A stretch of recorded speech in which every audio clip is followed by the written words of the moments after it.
లక్ష్మణ్ గారు ఉన్నారు. వారు కూడా 2 నిమిషాలు మాట్లాడాల్సింది. జై భీమ్, జై మూల్యవాసి, జై ఫులే. ఈరోజు ఇంద్రాపాద్ ధర్నా చౌక్ దగ్గర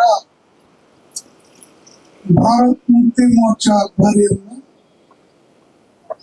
రిలే నిరాహార దీక్ష చేసుకున్న దేవతి శ్రీనివాస్, మట్టి ప్రసాద్ కు సంపూర్ణ మద్దతుగా ఈ ధర్నాలో పాల్గొంటున్నాము. ముఖ్యంగా ఈ ధర్నా ఉద్దేశం ఏంటంటే ఒకటి, ఇంతకుముందు మా రాష్ట్ర అధ్యక్షులు చెప్పినట్టు, పెద్దలు చెప్పినట్టు, సుప్రీంకోర్టులో ఏదైతే తీర్పు ఇచ్చారో ఆ తీర్పుకు వ్యతిరేకంగా ఈ ధర్నా నిర్వహించడం జరుగుతుంది.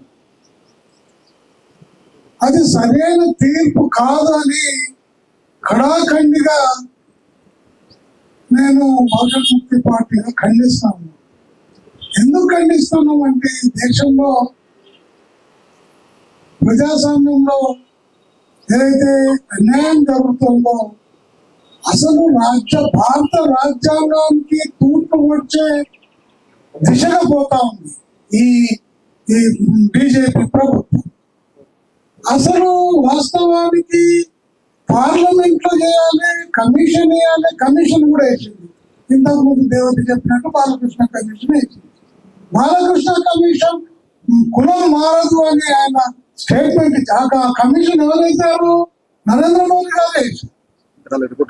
మరి అది ఏదొచ్చినా ఏమొచ్చినా కమిషన్ తీర్పు వచ్చిన తర్వాత మొత్తం ఇదైన తర్వాత పార్లమెంట్ లో చర్చించి దీన్ని తప్పించుకోవడానికి, ప్రజల్లో వ్యతిరేకత వస్తుందనే ఉద్దేశంతో ఇది మెల్లగా దొడ్డిదారి బట్టి సుప్రీంకోర్టు నుంచి రెండు ఇచ్చారు. మొన్న వర్గీకరణ చేశారు, ప్లస్ ఇది కూడా అదే విధంగా చేశారు. ఇది సరి అయింది కాదు అని బహుజన ముక్తి పార్టీగా మేము ఖండిస్తాము. చివరగా ఒక నిమిషం, ఈ ప్రభుత్వము విరవీయడానికి మొట్టమొదటి కారణం ఏంటంటే తెలుసా? ఏదైతే బాబాసాహెబ్ అంబేద్కర్ గారు ఏదైతే బహుజనులకు ఓటు హక్కు ఇచ్చారో ఆ ఓటు హక్కుని జీరో చేస్తున్నాం. దేని ద్వారా? ఈవీఎంల ద్వారా. బహుజన ముక్తి పార్టీ, భారత్ ముక్తి మోర్చా కూడా ఖండిస్తుంది. ఏమంటే ఈవీఎంలు మాదే, మనం వాళ్ళ సంగతి తెలుస్తుంది. అందరిది ఈవీఎంల ద్వారా అది చేసుకొని మోసం చేసి అధికారంలోకి వచ్చి, అంటే మనుషులంటే ఈ పౌరులంటే వారికి అది లేదు.